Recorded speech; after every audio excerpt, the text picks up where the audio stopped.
Hello everyone, welcome to my channel Paul kitchen. তো আপনারা তো বিভিন্ন রকমভাবে কাঁঠাল রান্না করে খেয়েছেন, কখন কি কাঁঠালে মুড়িঘণ্ট রান্না করে খেয়েছেন? যদি খেয়ে থাকেন চলুন দিয়ে না করে শুরু করা যাক ইউনিক নিরামিষ রেসিপিটা। আপনাদের রেসিপি ভালো লাগে থাকে অবশ্যই লাইক কমেন্ট শেয়ার সাবস্ক্রাইব করুন, পাশে থাকা বেল আইকনটা অবশ্যই প্রেস করে দেবেন। তো এবার কাঁঠালগুলিকে আমরা বড় বড় পিস করে ডুমডুম করে কেটে নিলাম। এবার হলো আলু কাটার পালা। তো আলুটাকে কিন্তু একটু বড় বড় পিস করে কাটবেন। কাঁঠালটাকে যেমন করে বড় বড় পিস করে কেটেছি, আলুটাকে ঠিক এমন করে বড় বড় পিস করে কেটেছি। দেখুন কি সুন্দর করে বড় বড় পিস করে কাটলাম। এমন করে আলুগুলিকে কাটবেন, তা নাহলে কিন্তু সবজিটা খেতে ভালো হবে না। এবার আমরা ওভেনে একটি কড়া বসিয়ে দিলাম পরিমাণ মতো জল। এবার একে একে যে ডুমো ডুমো করে কেটে রাখা যে কাঁঠালের পিসগুলো সবকটা আমরা এর মধ্যে দিয়ে দিলাম জলের মধ্যে। আর দিয়ে দিচ্ছি এখানে পরিমাণ মতো একটু নুন দিয়ে সম্পূর্ণ ভালো করে মিক্স করে এটাকে সিদ্ধ হতে দেবো মিনিমাম 5 থেকে 10 মিনিটের জন্য। দেখুন 5-10 মিনিট পর কি সুন্দর করে সিদ্ধ হয়ে গেল।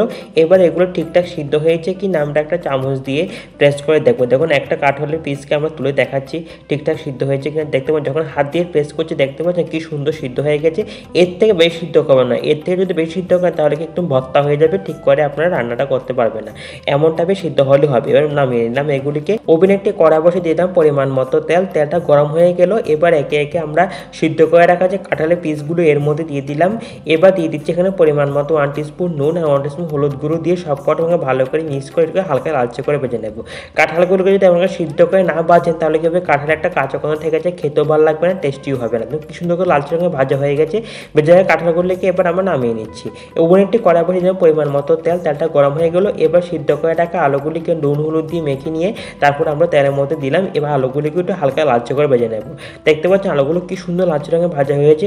এবার নিয়ে নিলাম কিছু গোবিন্দভোগের চাল। গোবিন্দ চালটাকে ভালো করে আমরা ধুয়ে নিলাম। ওভেনে একটি কড়া বসিয়ে নিলাম পরিমাণ মতো তেল, দিয়েছি সামান্য একটু নুন দিয়ে পুরো কড়ার মধ্যে তেল নুন দিয়ে ভালো করে লাগিয়ে যেতে পোড়া লেগে না যায়। এবার গোবিন্দভোগের চালগুলোকে ভালো করে ধুয়ে তেলের মধ্যে দিয়ে দিলাম। দিয়েছি সামান্য একটু হলুদ গুঁড়ো দিয়ে গোবিন্দভোগের চালগুলোকে একটু হালকা লালচে করে ভেজে নেব। গোবিন্দভোগের চালগুলোকে যদি এমন করে হালকা লালচে করে না ভাজেন, গোবিন্দভোগের চালগুলো খেতে একদম ভালো লাগবে না, গন্ধ গন্ধ লাগবে। তার জন্য এমন করে ভেজে নিতে হবে। যখন দেখবেন গোবিন্দভোগের চালগুলো এমন করে মুড়ির মতো ফুটতে শুরু করেছে আর একটা ভালো একটা সুন্দর একটা সেন্ট বেরিয়েছে গোবিন্দভোগের চালে, তখনই এটা নামিয়ে নেবেন ভেজে রাখা গোবিন্দভোগের চালগুলো। এবং ওভেনে একটি কড়া বসিয়ে পরিমাণ মতো সরষের তেল, 3-4টে শুকনো লঙ্কা দিয়েছি, পরিমাণ মতো 5 ফোড়ন দিয়ে ফোড়নটাকে একটু হালকা লালচে করে আমরা ভেজে নেব। তো ফোড়নটা লালচে রঙে ভাজা হয়ে আসছে দেখতে পাচ্ছেন। এবার আমরা একে আদা বাটা, লঙ্কা বাটা, জিরে গুঁড়ো দিয়ে একটা মশলা বাটা মশলা দিলাম, দিয়ে কোনো না থাকবো না নাতে দেখবো মশলা কি সুন্দর করে কষে যাবে।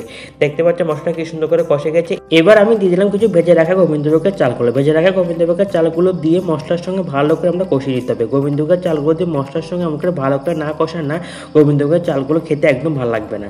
এবার দিয়ে দিচ্ছি পরিমাণ মতো ভেজে রাখা কাঁঠালের পিসগুলো দিয়ে সবকটা আমাকে আবার একটু মশলার সঙ্গে একদম ভালো করে আমরা কষিয়ে নেব। নিরামিষ সবজি যত ভালো করে কষাবেন তত খেতে ভালো লাগবে। দিয়ে দিচ্ছি সামান্য একটু জল। জলটা দিয়ে যাতে মশলা পুরো লেগে না যায় তার জন্য সামান্য জল দিলাম। জলটা দিয়ে পুরোটা সুন্দর করে মশলাটা কষিয়ে নিলাম। এবার দিয়ে দিচ্ছি পরিমাণ মতো একটু সামান্য একটু গরম জল।